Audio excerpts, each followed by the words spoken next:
Allà on sigueu, a casa, en un parc, a la terrassa, allà on sigui, escoltant-nos ara mateix. Avui seguim el cicle de conferències d'aquest any sobre desconfinar el futur amb un tema que no podia, em sembla, arribar en el moment més oportú. El tema d'avui és la qüestió de com reconstruir la democràcia en temps de populisme. Cap on hem de fer anar la democràcia en temps de populisme. En fi, em sembla que l'actualitat és evident, fa molt temps que es parla d'això, però més encara en un moment en què hi ha hagut unes eleccions americanes marcades per aquest fenomen. Para hablar de este tema, hemos buscado a una de las personalidades más reconocidas en esta materia, el profesor Pierre Rosanvallon, profesor del Collège de France, historiador, una de las personas que más ha estudiado la política y la historia contemporáneas y que acaba de publicar El siglo del populismo, un análisis profundo de una cuestión tan controvertida que siempre plantea un problema, que es el de decir hasta qué punto es un concepto teórico real o hasta qué punto es una etiqueta que se utiliza generalmente con voluntad descalificadora en la batalla política. De esta y de otras muchas cosas nos hablará el profesor Pierre Rosanvallon. Como siempre, seguiremos la organización habitual de estas conferencias. Después de mis palabras, él hablará durante 35-40 minutos, pronunciará su conferencia y a continuación seguirá un debate entre el profesor Pierre Rosanvallon y yo mismo. Muchas gracias por seguirnos. Bonjour, monsieur Pierre Rosanvallon, enchanté de vous avoir. Bienvenido, profesor Rosanvallon. Encantados de tenerle entre nosotros. Gracias por haber aceptado nuestra invitación y ahora tiene usted la palabra. Después de su intervención, iniciaremos una conversación entre los dos, como le he comentado anteriormente. Gracias. Tiene usted la palabra. Gracias por la invitación. Es difícil imaginarnos una conferencia, y tanto más aún en la actualidad, una conferencia dedicada a los populismos al día siguiente del fracaso o de la pérdida de Donald Trump. Pero hay que analizar este fenómeno. Si esta elección ha visto cómo Donald Trump ha perdido las elecciones, a la vez estas elecciones han demostrado la consolidación del populismo norteamericano. Puesto que no olvidemos que en estos resultados el hecho de que Donald Trump ha tenido 10 millones de votos suplementarios en comparación a los votos que había recibido en 2016. No olvidemos tampoco que se ha confirmado la reorientación del Partido Republicano. Hace menos de 10 años el Partido Republicano aparecía siempre a la imagen refundadora de Ronald Reagan. Ronald Reagan había sido el padre refundador del Partido Republicano bajo los auspicios del liberalismo económico y financiero y bajo los auspicios también, a la vez, de un conservadurismo de los valores. Pues bien, hoy en día, después incluso de la derrota de Donald Trump, vemos cómo el Partido Republicano en Estados Unidos continúa defendiendo lo que había estado en el corazón mismo de la acción de Donald Trump.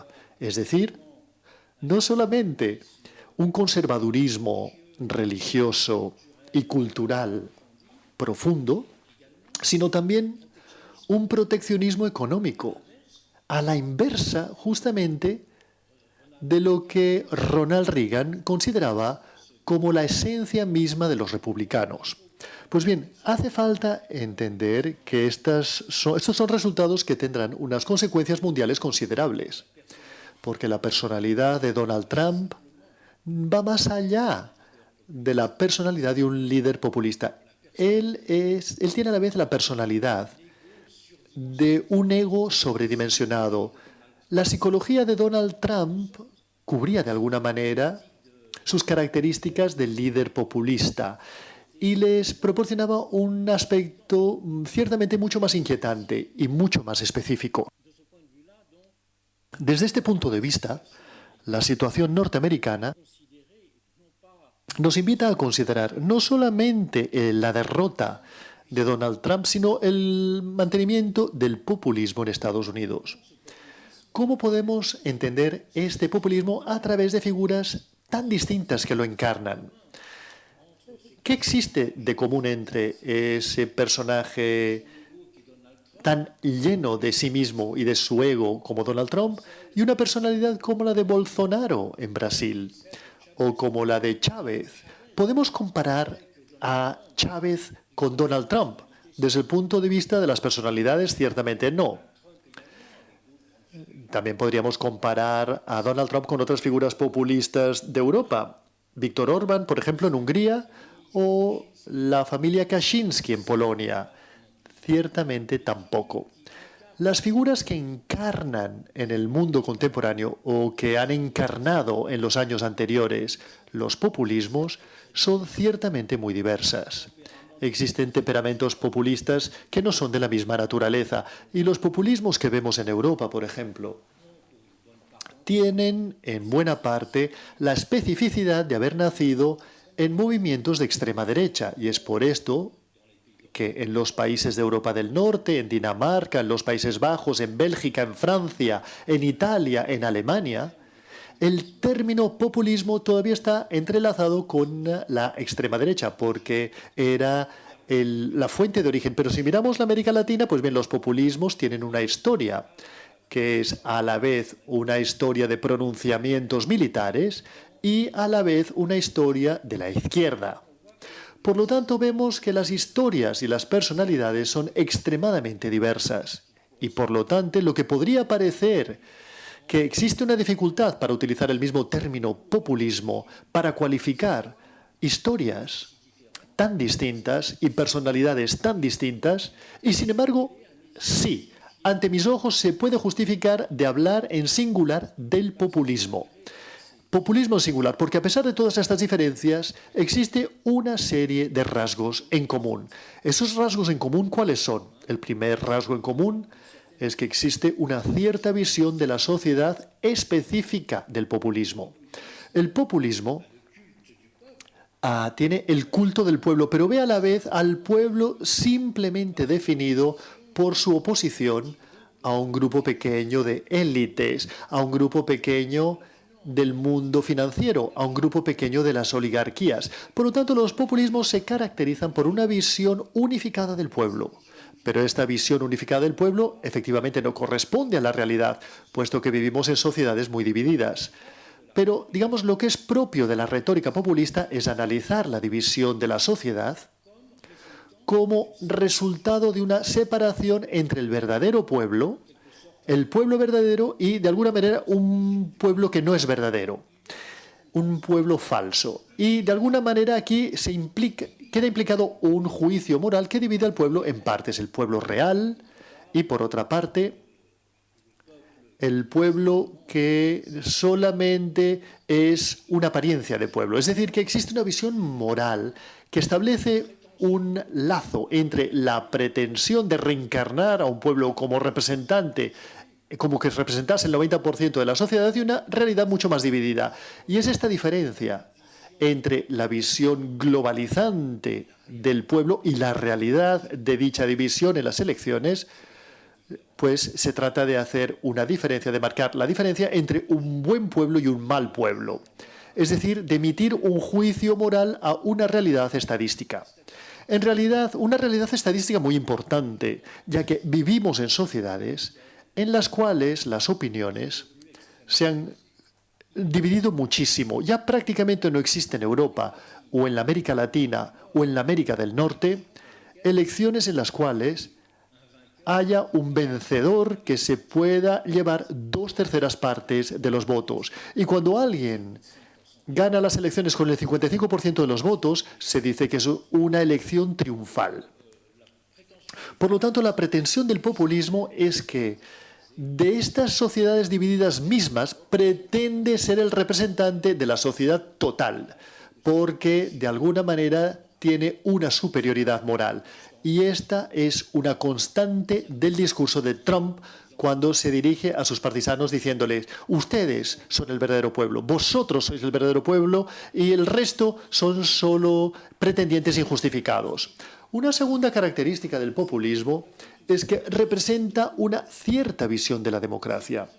Esta visión de la democracia es una visión de la democracia en la que la presencia del pueblo, la soberanía del pueblo queda representada únicamente en el momento electoral. La soberanía del pueblo queda definida por una victoria en las elecciones.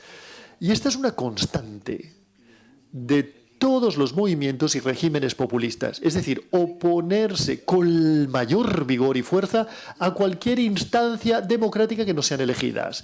Es decir, criticar los tribunales constitucionales, criticar de manera más general la justicia, criticar también todas las autoridades independientes, ya se trate de autoridades independientes de vigilancia o autoridades independientes de regulación. Y esto lo hemos visto en nuestro continente, en Europa. Víctor Orbán luchaba permanentemente para disminuir el papel desempeñado por el Tribunal Constitucional. Luchaba continuamente contra lo que él llamaba la democracia de los jueces.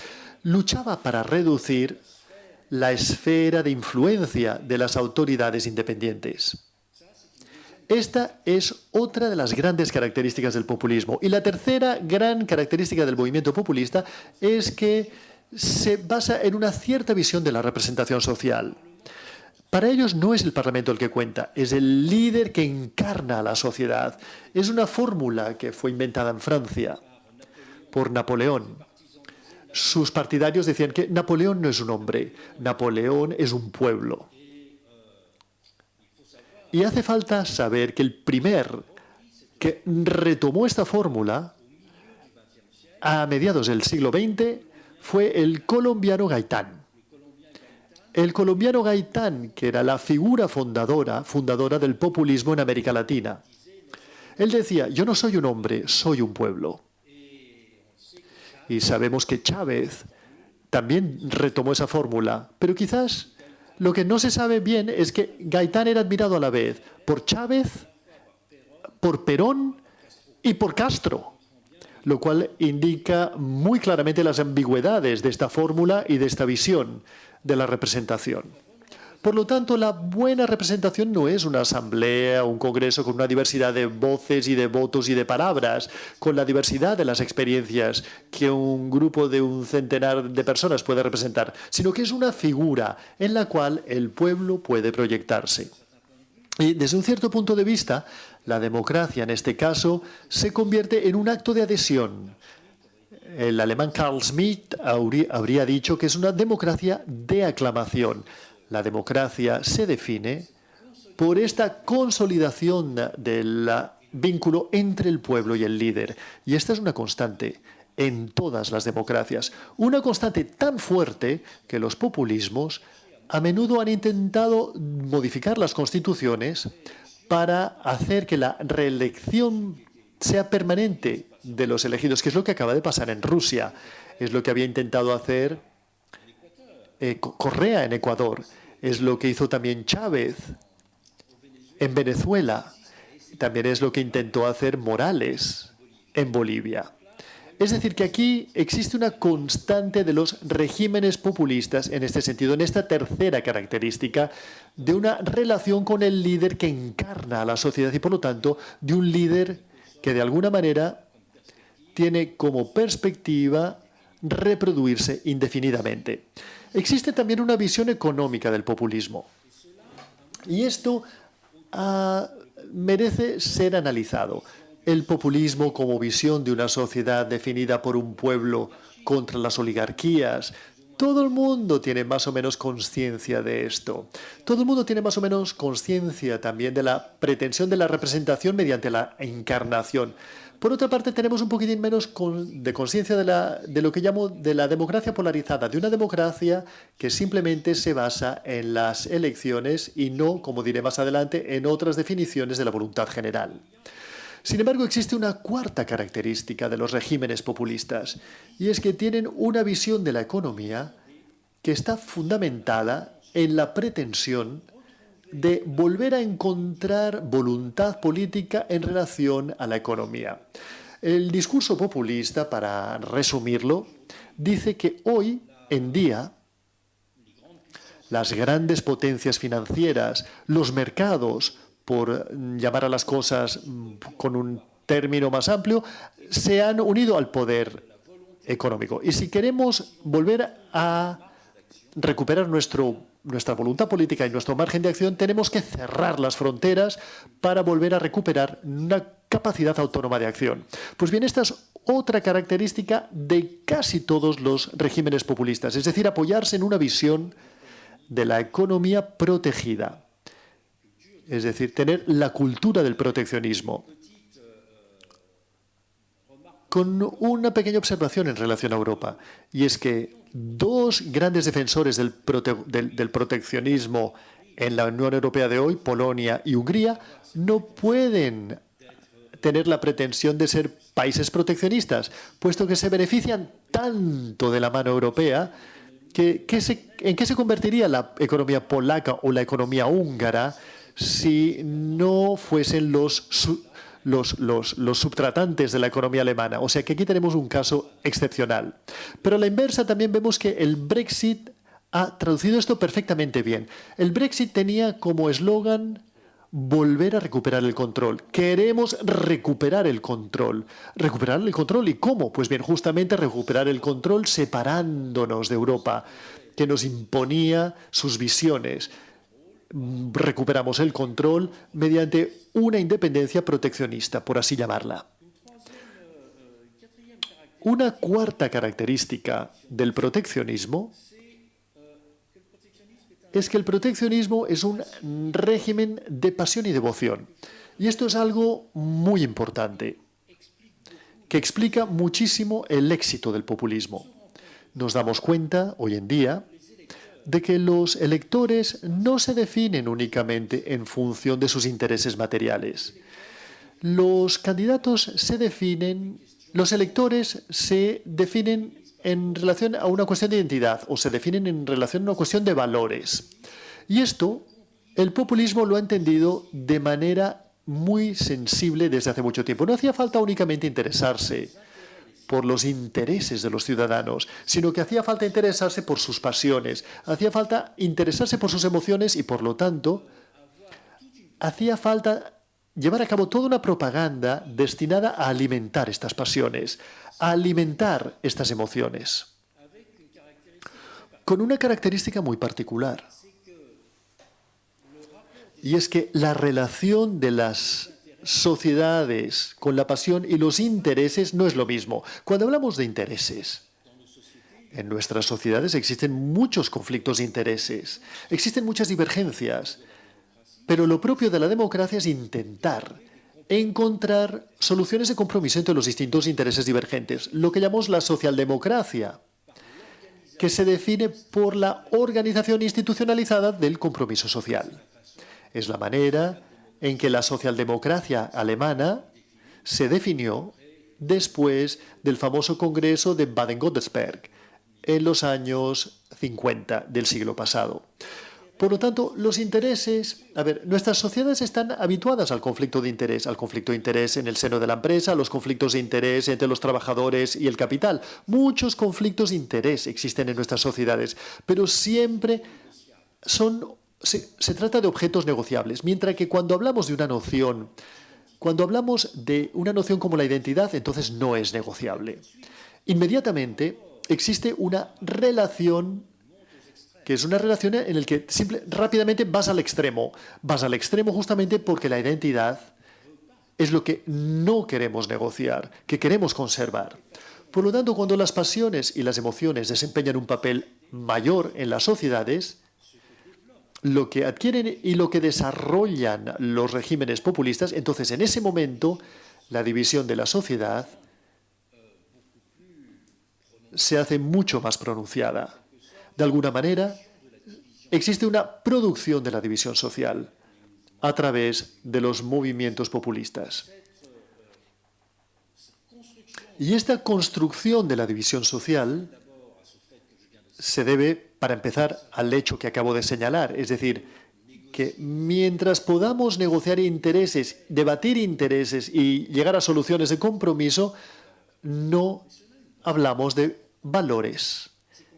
Y eso tiene una consecuencia muy importante, porque se acaba considerando que no existe una verdad común posible en la sociedad y que las divisiones que puedan existir entre los partidos populistas y los otros, los republicanos y los demócratas, en relación a Estados Unidos, pues bien, se basan de alguna manera en visiones que no son compatibles con la verdad. Y la invención de lo que Trump llamaba las verdades alternativas o los hechos alternativos, es decir, las mentiras organizadas, pues bien, son una característica que refuerza de alguna manera las divisiones y las brechas en el seno de la sociedad, de manera que las sociedades populistas se convierten en sociedades mucho más divididas. Cuando se ha puesto el foco sobre estos distintos rasgos comunes, inmediatamente después podemos diferenciar entre cada caso particular. Cada caso particular, como ya lo he dicho, en base a la historia de los movimientos populistas. Si tomo el caso de Francia, el que me es más cercano, evidentemente no podemos entender o confundir inmediatamente el populismo de Jean-Luc Mélenchon, que fue un senador socialista y que dirige un partido con muchos elementos de la extrema izquierda, y Marine Le Pen. No podemos confundir ni compararlos porque tienen historias radicalmente contrarias, radicalmente opuestas. Ahora bien, si analizamos sus programas, si analizamos sus concepciones del movimiento, donde no es la base la que decide, sino son los estamentos superiores los que le hacen un ofrecimiento a la base y le piden a la base que la acepte. O cuando vemos su concepción de la democracia, de la sociedad o de la economía, entonces existe muchos más puntos en común que diferencias. Lo único que marca la verdadera diferencia es su relación a la cuestión de la inmigración. Esta es la gran diferencia que marca los populismos de derecha y los populismos de izquierdas en Europa.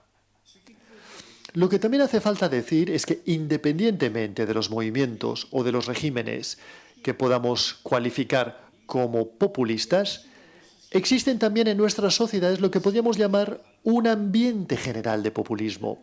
Existe un ambiente general de populismo que se traduce por el sentimiento de los ciudadanos que no están seguros de las personas por las que sienten deseos de votar, pero están seguros de los que quieren sacar del poder. Los que llamamos en francés los que se vayan todos, la fórmula de que se vayan todos. Pero incluso alguien como Emmanuel Macron en Francia, que no podemos sospechar de que sea populista, ha evolucionado en el poder a través de ese sentimiento de que se larguen todos, de este tipo.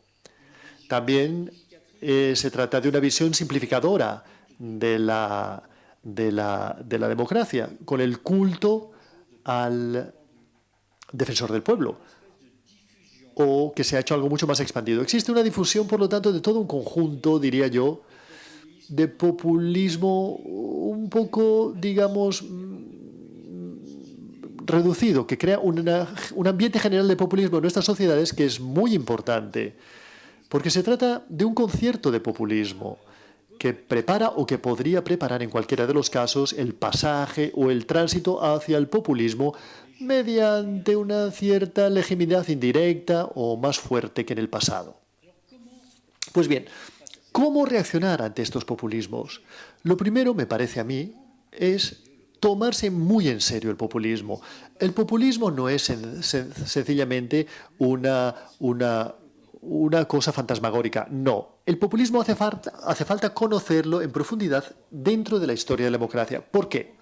Porque el programa mismo de la democracia, el programa de una soberanía del pueblo, el programa de un gobierno que esté bajo el control de los electores, todos estos elementos constitutivos de la democracia tienen un trasfondo de determinación. Cuando decimos que el pueblo es soberano, ¿pero quién es el pueblo? ¿Es el pueblo electoral? ¿Es el pueblo que encontramos que se manifiesta en las calles, o sea, el pueblo social? ¿Es el pueblo definido por los principios que lo organizan? Podríamos hablar del pueblo jurídico. nos damos pues cuenta de que existen abordajes o aproximaciones distintas del pueblo. El pueblo jurídico no es el pueblo social y el pueblo electoral no es el pueblo jurídico. Por lo tanto, detrás de este término sencillo de pueblo no existe únicamente un problema de sociología, es decir, cómo definirlo mediante estas categorías sociales que lo componen, sino que de alguna manera existe el ángulo a través del cual consideraremos al pueblo, es decir, el ángulo del sufragio, el ángulo de los derechos o bien el ángulo, diría yo, de la expresión cotidiana. Y luego la soberanía. ¿Qué significa el término soberanía? El término soberanía es la definición minimalista de la democracia, es simplemente el poder de nombrar y de retirar la confianza a un gobernante. Las grandes figuras de la reflexión política y económica del siglo XX, Joseph Schumpeter, decía que la democracia se define por el hecho de que podemos interrumpir la vida política de un dirigente en el momento de las elecciones, es decir, no reelegirlo. Y en la reelección, por lo tanto, es el momento clave de la democracia, porque es el momento en que podemos despedir a un gobernante. Por lo tanto, la democracia es simplemente un régimen destinado a darle al pueblo la capacidad periódica, no permanente, de simplemente despedir a un gobernante. Y esto significa, dirán algunos, que esto es una definición demasiado estrecha, porque no haría falta que el pueblo también tuviese una capacidad de despedir a los gobernantes más a menudo. Es la definición y es el debate que ha habido en todos los estados del Occidente americano durante todo el siglo XIX, y por eso se ha adoptado en muchos estados americanos el procedimiento juris scholae, es decir, la posibilidad de despedir. En Estados Unidos cada año existe, en los boletines electorales que están muy desarrollados, existen personas que buscan despedir a un funcionario elegido. Y tenemos ejemplos de gobernadores incluso que han sido despedidos. Pensemos, por ejemplo, en un actor de cine como Schwarzenegger, que se convirtió en gobernante de California después de un recall que había despedido a un gobernante anterior. Pero cada año existe una petición de recall en relación a sheriffs y distintos funcionarios norteamericanos. O sea que esa es otra visión de la soberanía. Es la soberanía permanente, de alguna manera, el jury call. Y también no olvidemos la soberanía. La soberanía no es únicamente expresarse a través de un voto, un voto permanente o intermitente. La soberanía también es tomar la palabra. No es simplemente una papeleta. Es la capacidad también de organizarse en forma de asociación, de organizarse en forma de partido, que la soberanía desde este punto de vista implica también tener la posibilidad de tomar la palabra de distintas maneras. Y la soberanía igualmente podría ser no sencillamente tomar la palabra. La soberanía también podría ser tener un ojo vigilante sobre el poder. Yuri Bentham, que es uno de los grandes teóricos del parlamentarismo, de la democracia a comienzos del siglo XIX, decía que no hace falta simplemente dar una voz al pueblo, hace falta también darle un ojo al pueblo. Y la democracia es el ojo del pueblo tanto como la voz del pueblo. Pues bien, ¿qué es el ojo del pueblo? Pues bien, es justamente las funciones de supervisión, las funciones de vigilancia, las funciones de tener un poder que rinda cuentas, que se explique, tener un poder las acciones cuyas acciones puedan ser cuestionadas. Todo esto define otras definiciones ampliadas, por así decirlo, de la soberanía. Por lo tanto, el populismo, en esta indeterminación de la democracia, hace una elección. Elige lo que yo llamaría una visión polarizada. El pueblo es uno. La soberanía es tener elecciones. La soberanía no es el control, sino la posibilidad de hacer un plebiscito periódico de alguna manera. La representación también, cómo representar a la sociedad. Representar a la sociedad significa simplemente tener un portavoz o significa tener portavoces y representantes que se parezcan a nosotros. Ese es todo el debate que hemos tenido sobre la representación de los grupos sociales, que era muy importante durante el siglo XIX en Francia y que también fue importante a comienzos del siglo XX. Pues bien, Para los populistas, esta cuestión es muy sencilla, puesto que aquí lo que ven es la representación como una proyección en el líder. Como veréis, creo que podemos considerar el populismo como lo que yo llamaría una de las fórmulas límite de la democracia. Existen tres formas límite de la democracia. Existe el populismo, que es una visión polarizada de la democracia y que lo concentra todo en el dirigente, lo concentra todo en el líder, que concentra la visión del pueblo bajo una única definición y que concentra la soberanía en las elecciones, que concentra la voluntad en un espacio protegido. Pues bien, esto es una visión de democracia límite. Y el populismo es esta visión de la democracia límite. Existe otra visión de la democracia límite, que es la visión de la democracia mínima. Digamos que la democracia no tiene como objetivo darle el poder al pueblo, sino que lo que tiene como objetivo la democracia es evitar la tiranía. ¿Qué es la tiranía? Pues bien, son gobiernos que se imponen a la sociedad. Por lo tanto, la libertad implica poder despedir a los gobernantes. Esta es la definición que he mencionado anteriormente. Es la definición de Schumpeter, pero también es la definición de Karl Popper, el gran filósofo de la sociedad abierta. Karl Popper decía que la democracia es, ante todo, el hecho de tener los medios de evitar la tiranía. Pero es una definición justa, buena, pero no suficiente. La democracia también implica hacer una sociedad de iguales. La democracia es una sociedad de ciudadanos. La democracia es hacer participar. Y por lo tanto, aquí simplemente tenemos una definición que podríamos llamar mínima, o una visión negativa de la democracia. Y finalmente, una tercera visión, podríamos llamarla de la democracia límite, es la democracia en la que un grupo pretende encarnar, a través de un partido, por ejemplo, encarnar al pueblo, concretamente. Aquí vamos hacia el totalitarismo. Se trata de la pretensión de un poder para convertirse en sociedad, de un poder no separado de la sociedad. Aquí lo que tenemos es una especie de deriva, la deriva más grave de la democracia, puesto que este totalitarismo llegó, para desgracia, del siglo XX, en el que hemos vivido dos totalitarismos, el soviético y el nazismo. En todos estos casos, vemos que existen estas formas límite de la democracia y hace falta ser capaces de analizarlas, porque es simplemente sobre esta base que podremos definir la democracia como la vida experimental de una democracia más desarrollada. Si tenemos el conocimiento, si hemos entendido los problemas y los obstáculos que nos conducían a estas definiciones límite de la democracia, entonces podemos intentar entender la democracia no como su simplificación, no como su reducción, lo que quieren con distintas maneras la visión populista, la visión mínima o la visión totalitaria, sino que, al contrario, intenta desarrollar la democracia desmultiplicándola. Es decir, intentan incluso desarrollar la democracia complicándola. ¿Cómo? Daré algunos ejemplos muy rápidos. La voluntad general, ¿cómo la definimos? La voluntad general, si solo queda definida por el poder de las elecciones, será definida por una mayoría, y para una mayoría cada vez más pequeña.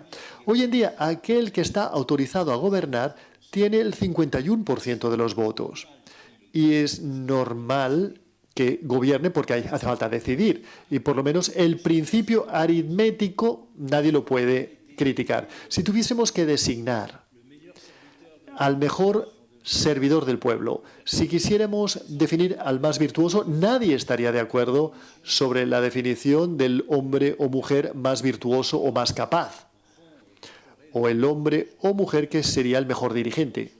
Pero todo el mundo está de acuerdo sobre el hecho de que 51 es superior a 49. Por lo tanto, es necesario este principio mayoritario de las democracias. Es un principio que no podemos evitar, es inevitable, pero es insuficiente. Insuficiente porque no podemos decir que yo represento, yo soy el gobierno del pueblo, si tenemos el 51% solo. Por lo tanto, hará falta encontrar otros medios de representar la voluntad general. ¿Y cómo?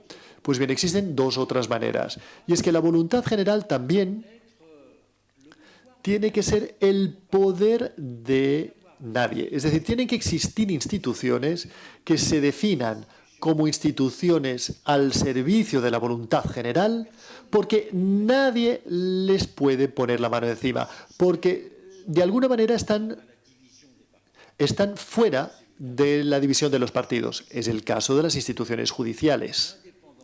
La independencia de los magistrados es porque el juez juzga en nombre del pueblo, porque no es miembro de ningún partido, no ha sido elegido por una parte de la sociedad únicamente. Tiene un fondo de representación sobre otra modalidad. Por su funcionalidad, tiene una representación de la voluntad general. Lo mismo se puede decir de todo un conjunto de autoridades independientes. ¿Cómo podríamos imaginarnos que un parlamento pueda juzgar a sus propios diputados a partir del momento en que el Parlamento está en manos de una mayoría? Durante mucho tiempo, en el caso francés, era el Parlamento el que controlaba las elecciones. Pero evidentemente, el partido mayoritario consideraba que las elecciones eran siempre irregulares para los miembros de su partido que habían sido elegidos y no para los otros. Ahora el control de las elecciones está sometido al Tribunal Constitucional y en muchos países del mundo son las organizaciones independientes las que son jueces electorales. O sea que necesitamos de instituciones que sean instituciones independientes porque nadie les puede colocar la mano encima. Y no son democráticas por el procedimiento de nombramiento, sabiendo que la elección es el procedimiento de nombramiento más frecuente, pero son democráticas por su modalidad de funcionamiento, por su calidad. Son democráticas porque un juez explica su juicio, legitima su juicio y lo hace bajo la atenta mirada del público. Y a menudo también se trata de instituciones e instancias colegiales. O sea que no es uno solo, es todo un colegio profesional el que decide. Y es un colegio que decide en el campo público sus juicios, justificando sus decisiones. Y esta es una segunda manera de pensar en la voluntad general, estableciendo instituciones que estén por encima de los intereses partidistas. Y luego existe otra manera, y es decir que la democracia es el poder de cada uno, es el poder de todos. ¿Y qué es el poder de cada uno y de todos? Pues bien, es la defensa de sus derechos. Y aquel que es defensor de los derechos en una sociedad es el juez constitucional, es el Tribunal Constitucional o el Consejo Constitucional. Todas las denominaciones valen. Eso significa que un Tribunal Constitucional tiene que tener la preocupación de cada individuo. Y por lo tanto el Tribunal Constitucional es el representante de cada uno personalmente, porque afirmar derechos significa hablar del sujeto personal. Y para ello se han inventado estas instituciones, los tribunales constitucionales que son garantes de los derechos, es decir, de los principios organizadores de la sociedad, y a la vez son los garantes del ejercicio de estos derechos y del mantenimiento de estos derechos. Pues aquí, por lo tanto, podéis ver que podemos complicar la democracia en vez de simplificarla. Muchos movimientos y regímenes populistas quieren hacer del líder el arma suprema. Y muchos dicen, ¿cómo podemos imaginarnos algo más democrático que darle la palabra al pueblo mismo y no a su representante? Muy bien. Es cierto que los referéndums se imponen en algunos casos, cuando se trata de escoger una constitución, cuando se habla, por ejemplo, un tema sensible en Barcelona de la autonomía. Un referéndum tiene sentido cuando un colectivo debe decidir su futuro. Pero en este caso, incluso entonces podemos preguntarnos si hace falta una mayoría simple o si hace falta mayorías, cuando estamos hablando de nuestro futuro, de mayorías cualificadas, de mayorías más fuertes, lo cual existe en varios países. Pero desde esta perspectiva también hace falta ser capaces de hacer una crítica a los referendos. Si hacer un referéndum, por ejemplo, si existe una cultura del referéndum en Suiza. Un referéndum solo tiene sentido si los electores entienden bien cuáles serán las consecuencias de dicho referéndum. Por ejemplo, en Suiza se ha celebrado un referéndum sobre la prohibición de los minaretes. Esto está claro. ¿Está usted a favor o en contra de la prohibición de los minaretes? Si lo prohibimos, no habrá minaretes. Y si no lo prohibimos, tendremos minaretes. Pero, por ejemplo, hubo un referéndum sobre no permitir la llegada de extranjeros a Suiza. El referéndum fue ganado. La mayor parte de los suizos dijeron: queremos detener la llegada de inmigrantes extranjeros a Suiza. Pero, claro, el gobierno federal dijo: pero tenemos acuerdos fronterizos con Italia, Alemania y Francia, y no lo podemos aplicar porque esto va contra nuestros acuerdos fronterizos. Tampoco lo pueden aplicar porque nuestros acuerdos de libre circulación con Europa nos lo impiden. Por lo tanto, un referéndum solo tiene sentido si entendemos bien cuáles serán sus posibilidades de aplicación. Es el gran problema planteado por el referéndum del Brexit.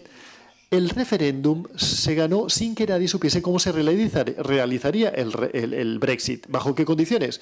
Cuando decían el Brexit se tiene que realizar, vale, pero ¿bajo qué condiciones? Y vemos el problema al que se enfrentan actualmente. En vez de simplificar la democracia, hace falta desarrollarla, hace falta complicarla para hacer que cobre nueva vida. Y desde este punto de vista, hay algo de saludable en el populismo, y es que el populismo nos obliga a reflexionar más profundamente en la democracia. No podemos únicamente criticar el populismo acusándolo de no ser liberal, de iliberalismo, lo cual es una frase que escuchamos en todas partes. ¿Por qué? Porque los populistas justamente se definen contra la democracia liberal. Se definen a sí mismos porque piensan que esta democracia representativa liberal no funciona correctamente y dicen, nosotros tendremos una democracia más fuerte porque tendremos una democracia que representará más al pueblo, una democracia donde el pueblo tendrá más voz, una democracia donde la voluntad general será más fuerte. Por lo tanto, el populismo se presenta como un proyecto de mejora de la democracia, como un proyecto de progreso democrático. Y es en este terreno que hace falta responder al movimiento y a los regímenes populistas. No simplemente defendiendo a las democracias tal y como existen, sino proponiendo también considerar un desarrollo de dichas democracias, porque las democracias que existen actualmente en la mayor parte de nuestros países europeos también son imperfectas, y dicha imperfección la vemos en los resultados de las elecciones, lo vemos en la tasa de abstencionismo. O sea que si queremos responder al populismo, no hace falta no es suficiente contentarse con defender las democracias tal y como son. Hace falta también hacer un llamamiento al desarrollo de las democracias, a hacer que la democracia sea más cercana a la sociedad, pero en base a otros cimientos, a otras bases, sobre la base de una complicación y sobre la base de una desmultiplicación de las modalidades de acción y de los canales democráticos, y no únicamente de una simplificación que nos conduce a una mutilación. Bien, me parece a mí que estos son los temas sobre los cuales podemos intentar reflexionar hoy en día la cuestión del populismo. Gracias por vuestra atención. Gracias, profesor Mesambalón. Muchas cuestiones sobre la mesa a partir de su presentación. Para empezar, yo quisiera preguntarle sobre las causas que nos han llevado hasta aquí. ¿Cuáles han sido las grandes transformaciones de la sociedad que nos han llevado hasta aquí? Usted ha hecho una referencia a Ronald Reagan. Reagan marcó en el momento del tránsito del pasaje lo que era una democracia liberal de una etapa anterior a esa nueva revolución llamada la revolución neoliberal. Esta revolución tuvo un gran éxito en la creación de riqueza, pero fue capaz de crear sociedad. Los problemas a los que nos enfrentamos hoy en día, esta falta de capacidad de creación de sociedad a partir de una visión excesivamente economicista de la política y de la democracia. Yo creo que este es uno de los problemas que se nos plantean. Otro problema es el problema de los marcos referenciales de la política. La democracia se ha desarrollado en el marco del Estado-nación. La globalización manifiestamente ha superado este marco referencial. Los populismos son una consecuencia de la globalización, es decir, de la disminución del marco referencial del Estado-nación, a pesar de que el Estado-nación haya experimentado una cierta resurrección cuando ha mostrado su capacidad de cerrar países, digamos, enteros y encerrarnos a todos en un confinamiento en casa.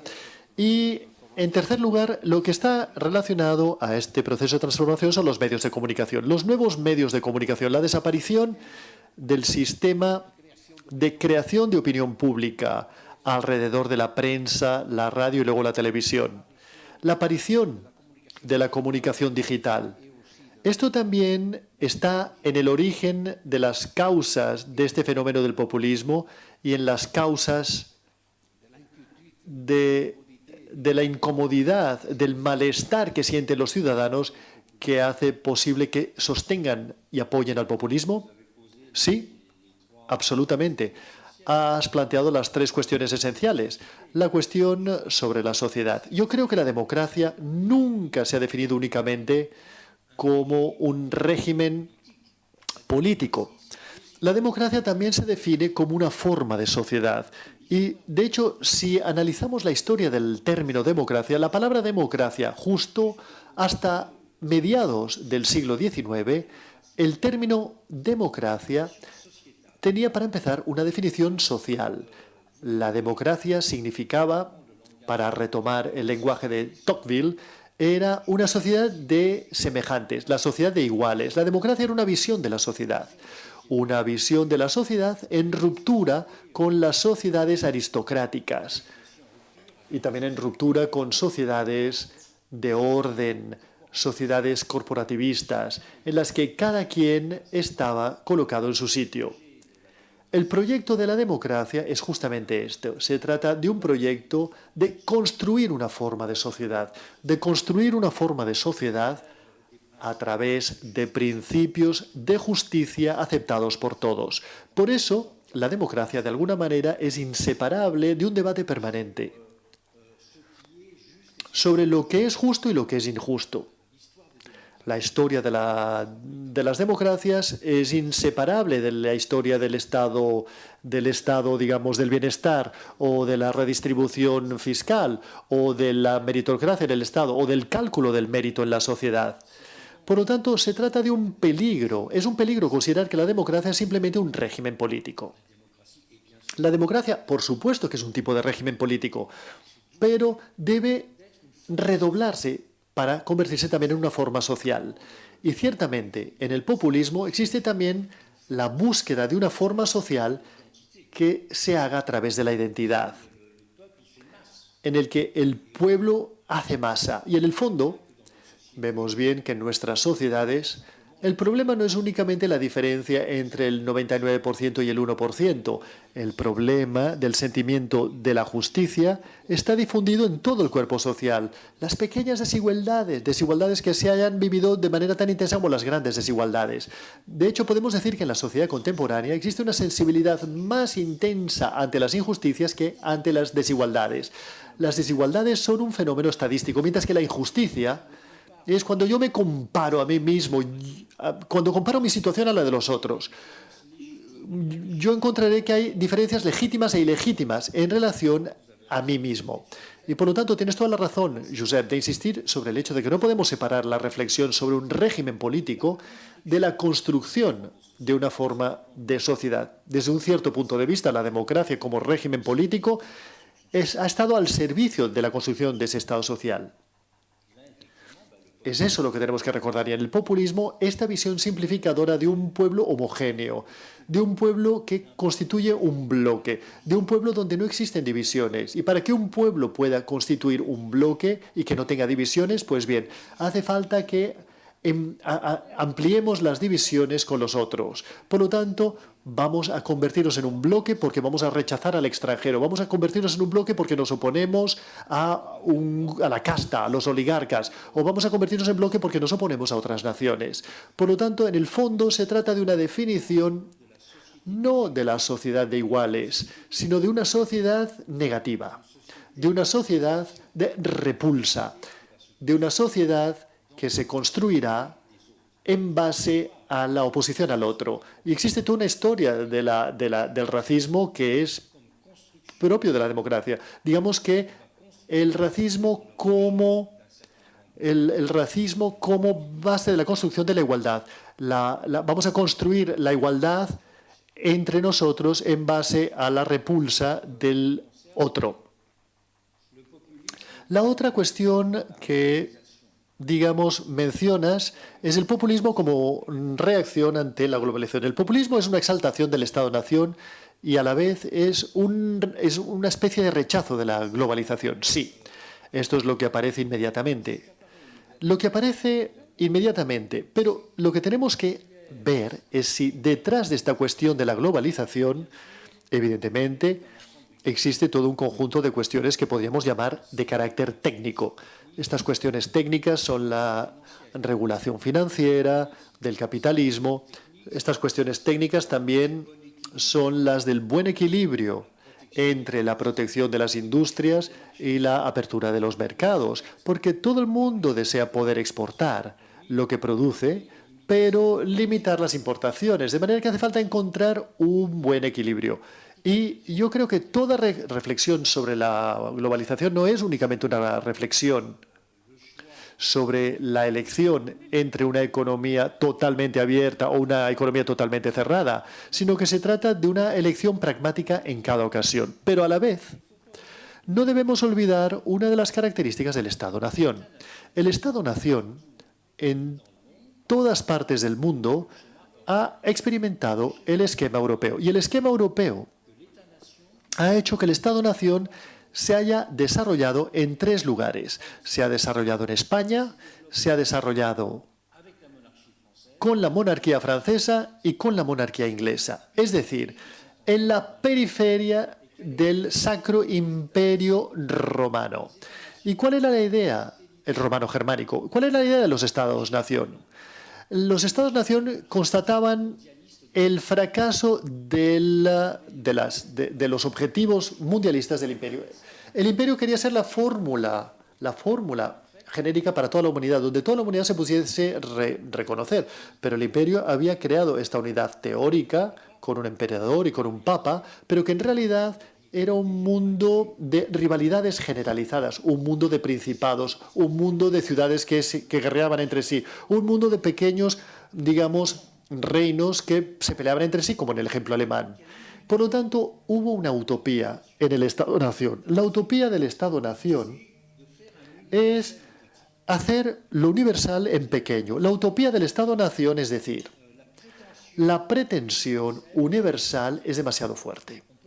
No podemos hacer un universalismo mundial, pero, por otra parte, y esta era la pretensión del imperio, pero podemos hacer un universalismo en un pequeño territorio. Y esta fue la fórmula tomada por los juristas reales en Inglaterra y en Francia, que consiste en decir, el rey es emperador en este reino. Es decir, que tiene que actuar como el emperador e intentar crear una unidad a partir de la diversidad. Esta es la historia de Europa. Por lo tanto, el Estado-nación no es percibido como una identidad, como un bloque de mármol. El Estado-nación es percibido también como una especie de aprendizaje del universalismo. Esta es una cosa muy importante a recordar para entender toda una serie de fenómenos actuales. De manera que el Estado-nación no se basa únicamente en un proyecto de comunidad, sino que se basa en un proyecto de comunidad porque somos distintos. Este fue el caso en Francia. En Francia había muchas lenguas locales, existían decenas de lenguas locales a finales del siglo XVIII. Y la unidad se realizó no únicamente a través de un molde único, pero la unidad también es la búsqueda de fórmulas de pluralismo. Y hoy en día podemos decir que esta es la situación de Europa. La Unión Europea, en el fondo, cuando vemos que las Naciones Unidas no llegan realmente a desempeñar su papel o a satisfacer el papel que se les ha encomendado, sino que existe toda una regulación mundial que tiene muchas dificultades para aplicarse. Veamos las tareas de la OMC. Su único éxito ha sido el Tribunal Penal Internacional, que ha funcionado bien. Pero existen muchas maneras de tener una regulación internacional. Pero Europa ha desarrollado un tipo de universalismo reducido, porque las reglas del comercio en Europa, las reglas del derecho, las reglas de circulación de las personas han hecho que Europa ha intentado de alguna manera corresponder a lo que había sido la experimentación universalista de los Estados-nación hace mucho tiempo. Por lo tanto, sí, la globalización es una cuestión y no podemos responder ante la mundialización con las identidades. Pensamos que las identidades hacen bloque. Respondemos a la globalización a través de experimentaciones con un universal reducido. Y este universal reducido en toda sociedad hace falta llegar a soluciones de compromiso en sociedades donde vivimos con historias distintas, vivimos con religiones distintas, vivimos con orígenes distintos. Y toda sociedad debe llegar a hacer esto en común. Pero cuando tenemos la suerte de estar en Europa, vivimos en dos espacios complementarios de experimentación de lo universal. El espacio de la Unión Europea, que es uno de ellos, que tiene mucho más éxito y que es mucho más eficaz que el espacio internacional. Pero digamos que hoy en día la experiencia de lo universal se juega en estos tres terrenos: la experiencia de la mundialización, la experiencia europea y la experiencia nacional. El tercer punto que has abordado, y acabaré con este tercer punto, es el tema de los medios de comunicación hoy en día y de las redes sociales. Yo creo que hace falta ver que las redes sociales no son un medio de comunicación. Las redes sociales no son un inmediato, no es un media, sino un inmediato. Por primera vez en la historia de nuestras sociedades existe una opinión en bruto, existe una opinión que podemos materialmente ver. Las redes sociales son la materialización de la opinión pública. Pues bien, cuando hablamos de redes sociales, a ver, el término opinión pública es un término muy antiguo, ya era común en el siglo XVIII. Y recientemente ha habido muchas reflexiones al respecto.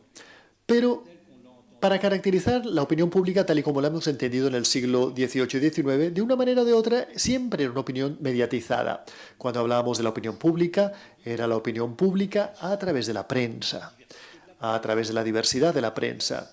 Pero la prensa es un apoyo limitado, es decir, que se trata de filtros y de alguna manera se trata de conjuntos de opinión.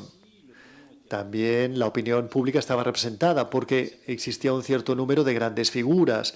En Francia, los intelectuales desempeñaron un papel importante y tenían un papel de representación: Albert Camus, Jean-Paul Sartre o Michel Foucault más tarde. Aquí también la opinión estaba mediatizada por un cierto número de figuras. Y luego la opinión, sobre todo, estaba mediatizada por instituciones como los partidos políticos, por instituciones como los sindicatos. Pues bien, hoy en día, todos estos mediadores históricos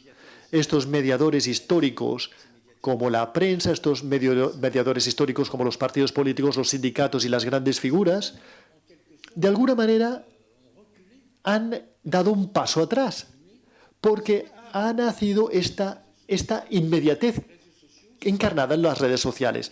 Las redes sociales son la materialización de la opinión. La opinión es eso. Si la opinión no es filtrada, si la opinión no es canalizada, se convierte en una cacofonía. Y a la vez que se convierte en una cacofonía, es un lugar, digamos, de construcción del fantasma social. Es un lugar de construcción de todas las visiones. Es un lugar en el que cada quien reconstruye su verdad. Por lo tanto, las redes sociales son justamente eso. Son la institución, es la posibilidad material de lo inmediato. Antes no existía. Antes podías salir a las calles para manifestarte. Era una manera de manifestar tu opinión.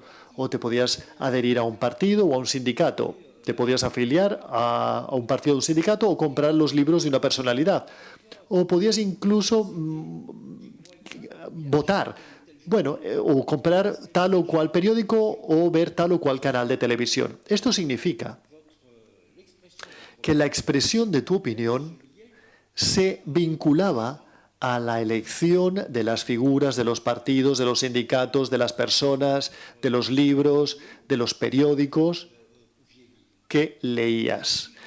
Pero hoy en día, frente a esta opinión tan inmediata, frente a esta inmediatez, la posibilidad de reflexionar sobre esta cuestión, cómo construir de alguna manera la canalización, cómo reconstruir la representación a partir de este mundo que es un magma, a través de este mundo que no está en absoluto regulado, a través de este mundo en el cual una de sus características es mezclar completamente el fantasma y la realidad, es mezclar completamente los hechos y las representaciones.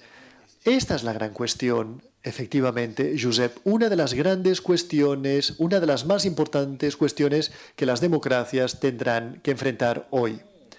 En el fondo, podríamos decir que eran las autoridades las que canalizaban las opiniones, ya se trate de la autoridad de un partido, la autoridad de una asociación o la autoridad de un periódico o la autoridad de una persona. Hoy en día nos damos cuenta de que las sociedades durante mucho tiempo han vivido con lo que yo llamaría instituciones invisibles. Las sociedades no funcionaron simplemente con elecciones. Han funcionado también con todo un conjunto de instituciones invisibles. Estas instituciones invisibles son tres. Es la autoridad, es la confianza y es la legitimidad. La legitimidad es el hecho de que no sea simplemente un permiso para gobernar lo que tiene una institución, sino de que sea reconocida como permanentemente autorizada para funcionar. O sea, que se convierte no simplemente en una legitimidad de autorización, sino de una especie de legitimación permanente. Esta es una institución invisible absolutamente esencial. Otra institución invisible esencial es la confianza. ¿Qué es la confianza? La confianza es la posibilidad, es la definición sociológica de la confianza. La confianza se define como la capacidad que tenemos de establecer una hipótesis sobre el comportamiento futuro de una persona. O sea que la confianza es lo que inscribe en el tiempo el vínculo entre los individuos y una institución. Y esto también es muy importante. Y ya se trate de la confianza o de la legitimidad, de alguna manera ambas son atacadas por el universo de la inmediatez. Y lo mismo se puede decir de la autoridad. ¿Qué es la autoridad? La autoridad es la posibilidad en una sociedad de actuar sin tener que recurrir a la violencia. Es decir, de reconocer que una persona o que una institución es una autoridad, en el sentido de que es reconocida en su función reguladora, es reconocida en su función de mando, como legítima y como fundamentada sobre la confianza. Por lo tanto, como veréis, por razones distintas se ha producido un declive entre las instituciones invisibles de nuestra sociedad. Y no los nuevos medios, pero justamente las redes sociales han sido instrumentos muy potentes para debilitar estas instituciones invisibles. Y aquí también la democracia implica encontrar el modo de reconstruir estas instituciones invisibles. Se trata de una tarea larga y pesada la que tenemos por delante, pero hace falta tener la conciencia de que es a este nivel de importancia que tenemos que situar estas cuestiones hoy en día. Para acabar, quisiera decir que existe un efecto de las elecciones norteamericanas que yo encuentro que es muy interesante y que satisface algunas expectativas positivas. El pueblo norteamericano, bueno, finalmente el pueblo Trump només solamente era la mitad del pueblo norteamericano. Existía otra mitad del país que ha respondido. Entonces, sí, que también es el pueblo. Exacto. Y esto pone en evidencia finalmente el límite del populismo. Porque mientras haya otra mitad dispuesta a responder, la confrontación existirá, pero la posibilidad del triunfo absoluto del populismo no será posible. Por supuesto. Pero el populismo, es por esto que el populismo, más allá de la pretensión de representar a todo el pueblo, que no es así, tiene la pretensión también de un juicio moral, diciendo que el verdadero pueblo somos nosotros, por ejemplo, porque defendemos los valores fundadores de América. Somos el pueblo verdadero y vosotros sois un pueblo usurpador. Pero el pueblo usurpador acaba de demostrar en Norteamérica que también es el pueblo. Y es lo que demuestra las elecciones norteamericanas. Tienes toda la razón. Muchas gracias, profesor Pierro Sambalón. Encantado de haber tenido la posibilidad de haber podido escucharle y espero que la próxima vez le podamos ver presencialmente en Barcelona. Yo también lo espero. Me encantaría. Pero, bueno, desgraciadamente el virus en estos momentos no nos lo permite. Muy bien, permanezcamos todos seguros en nuestras casas. Gracias. I a tots vostès moltes gràcies per haver-nos seguit i espero que hagi set del vostre interès i profit aquesta xerrada. Moltes gràcies.